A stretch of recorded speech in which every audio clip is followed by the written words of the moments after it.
Let's head to Wanaka, where thousands of eyes will be on the slopes and the sky as the Winter Games, billed as one of the world's top 5 winter sports competitions, are opening in Wanaka tonight. More than 800 athletes from around the globe have converged on the Southern Alps to compete in freestyle cross-country and alpine skiing, as well as snowboarding, curling and ice hockey.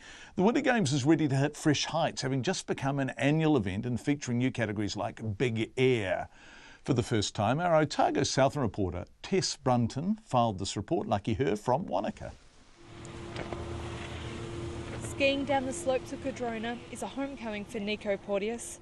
The 16-year-old Olympic free ski half-pipe bronze medalist has spent years chasing winters and competitions around the globe. That's made his return to New Zealand even more special. It's different just because it's at my home mountain. To wake up in your own bed every morning and have your mum walk you out to the car and say, "Oh, good luck," and off you go, and so that's really good. Porteous says the Winter Games will become a staple of the World Cup tour. He says hosting the Junior World Championships for just the second time is a coup for New Zealand. It doesn't happen in any other event.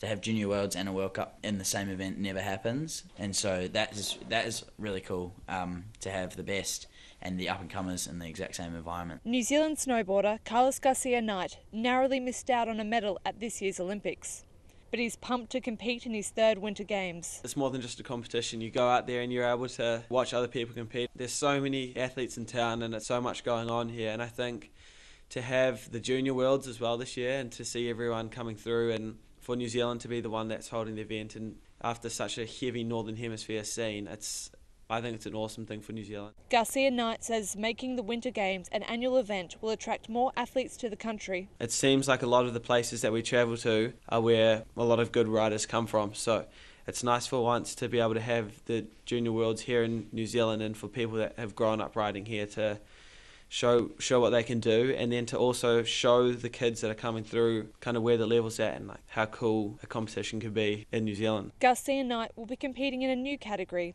Big Air. Winter Games Chief Executive Marty Toomey says he expects the free ski Big Air event will be a drawcard in years to come. Being on the Olympic program means that there is no doubt that in future years we'll get the best of the best will always want to be here, because it's part of their qualification process. So, we're really excited. New Zealand's pushed really hard for that to be included. So to actually be able to have it confirmed it's included on the program, and then to actually be able to host it as part of our event at home, is something pretty special. But it's not the easiest competition to prepare for.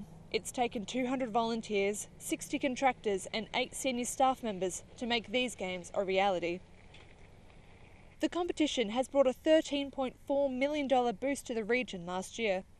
For the athletes themselves, Marty Toomey reckons the Games will become the must-do event to qualify and prepare for the Olympics. We'll see athletes around in the event this year that we've never seen before, that we don't know about, who will do some things that no one knew they were capable of, and will probably be standing on the podium in 2022. So that's what's exciting. We'll be able to follow them through the next 3 years and watch them as they progress to becoming medalists, and hopefully we've been a good part of their journey.